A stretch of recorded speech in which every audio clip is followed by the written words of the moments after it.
Hey everyone! So this last week, Disneyland finally launched their new Fastpass system called MaxPass. And the cool thing about this is it is all digital. Now, basically, what this is for those who may not know is that you use an app and you link your tickets to it, and you're able to reserve fast passes through the app. You no longer have to run through the park and pick up physical paper tickets anymore. Now they are linked to your ticket, and that's all you need. The other cool thing about it is you do get unlimited downloads of all of the Disney pictures that cast members take and also of the ride photos. Now, this is a paid feature. It is $10 per person. Now, that is important. That does not mean it is per family. So if one person uses the app and links 8 tickets for the day, and all 8 people are going to be using the MaxPass, you're paying $10 per person, meaning it will be a total of $80 for that day if all 8 people choose to use it. Now, this is very interesting because there are some interesting features about this that kind of change up how Disneyland's Fast Passes work.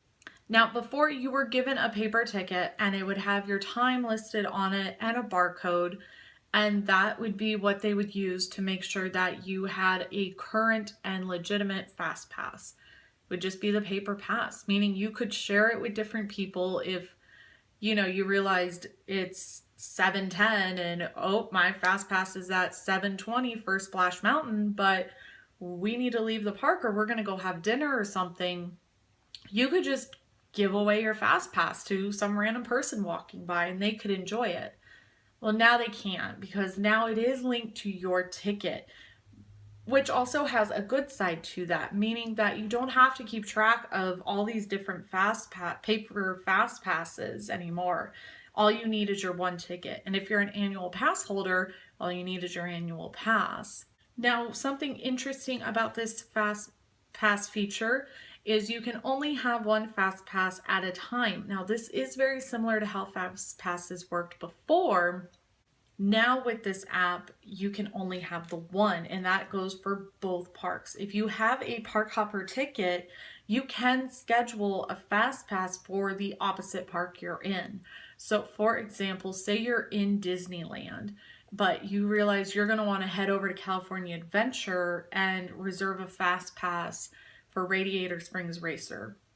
You're able to do it from right there in Disneyland, and when your time's up or ready, you can head over to California Adventure and use that fast pass. Now, how it worked before is you were able to hop between parks. Their fast pass systems were separate, meaning Disneyland had theirs and California Adventure had theirs. So it was possible to have one from each park at a time.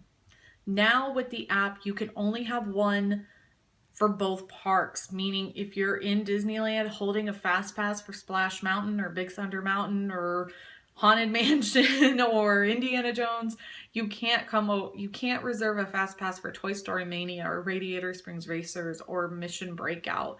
They are connected now and you only get one at a time. Now, they haven't completely gotten rid of the paper fast passes. They do still give you one that has a time slot reminder, but it is not your actual fast pass. You don't hand it off, you don't scan it. Now you just scan your ticket. Except for Fantasmic and World of Color. Those are the two special shows or fast pass options that still have those paper ones.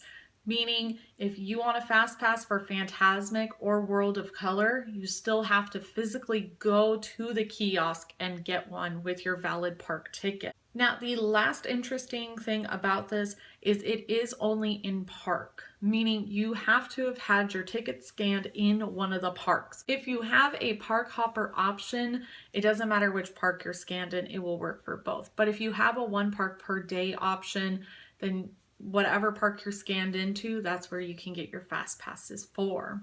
But what this means is you have to be in the park. You cannot plan ahead. You can't reserve fast passes for 5 days from now like you can in Walt Disney World. In Walt Disney World, you're able to reserve fast passes 60 days in advance if you're staying on resort, or 30 days in advance if you've purchased your tickets.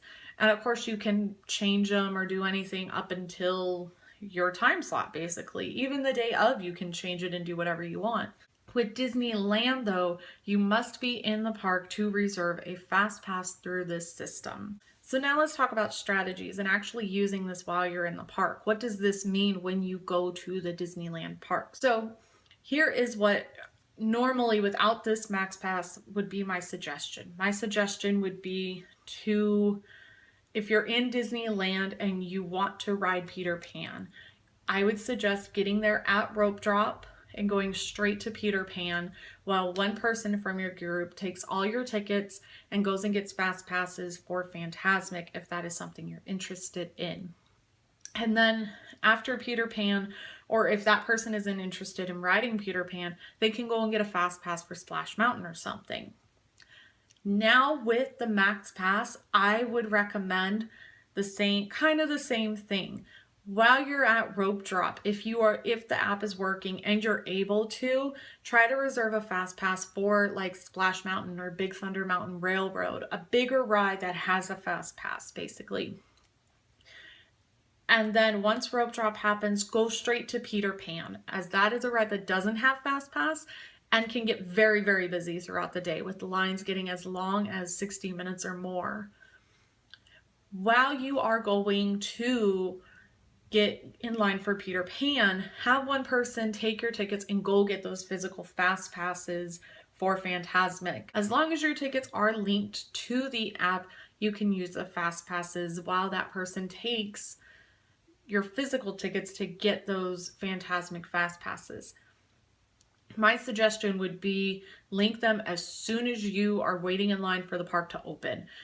Or if you got them the night before, link them before. Or if you bought them through the app, they're already linked. Now, if it's not working while you're waiting for rope drop, what you're going to want to do is still go get in line for Peter Pan and still have someone go get your reservations for Fantasmic.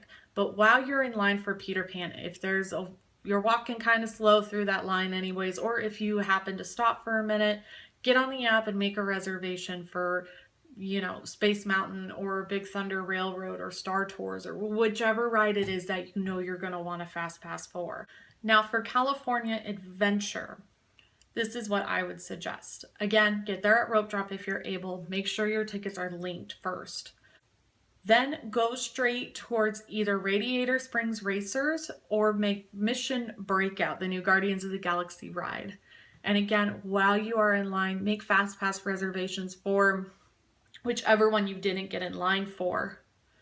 And then from there, I'd head over to Toy Story Mania. Hopefully within that time, you'll be able to get 2 big rides in without using a fast pass. And if you want to ride them again, just get another fast pass. Now, once you've done that, you can kind of just go from there. You can book fast passes one after the other and get in a lot of rides that way, as well as getting other rides in between. Of course, we'll go over full day strategies in a future video, but for now, that is all. If you like this video and you thought it was helpful, please give it a thumbs up.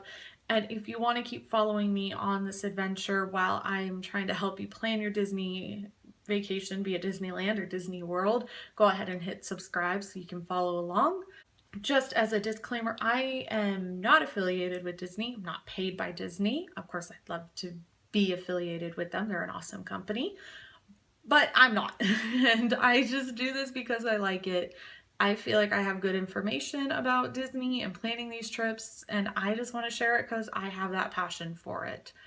So if you have any questions, please leave them in the comments below, or if you have some kind of step in planning your vacation that you would like to see a video about and kind of get more details about, also let me know in the comments down below.